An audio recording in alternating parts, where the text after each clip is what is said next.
Open Borders Amnesty advocates are again trying to block enforcement of laws that prohibit the employment of illegal aliens. Now, hundreds of protesters descended on the tiny town of Postville, Iowa over the weekend, and that's where, in mid-May, some 390 workers were picked up in the largest immigration raid at a single place of business in American history. And Mary Snow reports.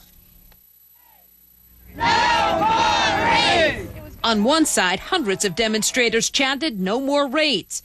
Countering them, protesters said illegal immigrants should go home. USA! The small farm town of Postville, Iowa is now a flashpoint in the debate over legal immigration, 2 months after federal agents raided this kosher meatpacking plant.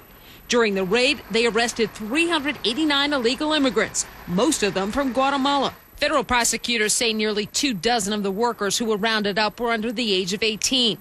Iowa's labor commissioner says he's investigating agro-processors for potential child labor violations as well as abusive work conditions.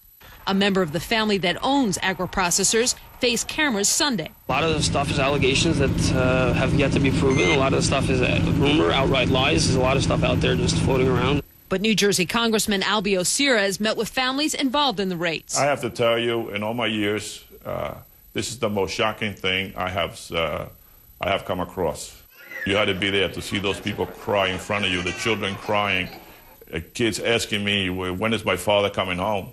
While members of Congress try to step in with some answers, a group opposing all illegal immigration says it wants the employers prosecuted, but also wants to see the illegal immigrants pay a price. The penalty ought to be deportation for having been here illegally in the first place. And there are penalties. It's, in fact, a felony to use false documents in the United States. So they have to be held accountable as well. One union that's been trying to organize at agro-processors calls the plant the poster child of an immigration system that doesn't work. What you have is you have rogue operators like agro-processors who go out and exploit this. So they're exploiting the broken immigration system. Now, a number of government agencies are investigating. A spokesman for agro-processors said in a statement the company is cooperating with all investigations and is conducting its own probe.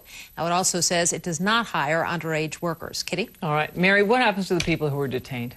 Well, some have been released for humanitarian reasons. Mothers of children and people who were under 18 are released. But about 305 are still in custody.